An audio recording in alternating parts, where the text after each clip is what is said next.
দোস্ত দিন খারে আছো? হ্যাঁ। আর কই নিয়ে যে বাজার গেছিলাম না, একটা খবর শুনলাম তো। কি খবর দোস্ত? এই বিশ্বযুদ্ধ বলে ভাই জায়গা আছে গা। বিশ্বযুদ্ধ? এ কি খবর দিলেন আপনি? খবর কি সঠিক সময় গেছিল না সঠিক সময় গেছি? না না, সঠিক সময় কইছে আবার কারেন্ট ভাবে। আর দোস্ত কি করেন আবার কোন দিহি? ও বিশ্বযুদ্ধ বাঁচতেছে। কোথায় নেই? হ্যাঁ।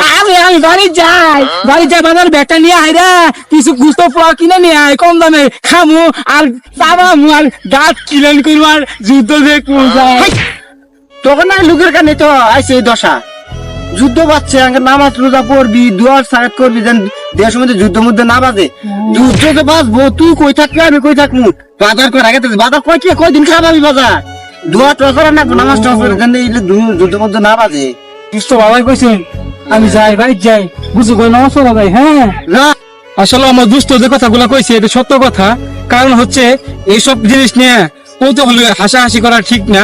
নিজের বিবেক অন্যকে দেওয়া দরকার নেই, নিজের বিবেক নিজেই কাজে লাগাও। যে যুদ্ধ জিনিসটা কি, মানুষের ক্ষতিগ্রস্ত, মানুষের অভাব অনটন, এটাই সম্ভাবনা বেশি।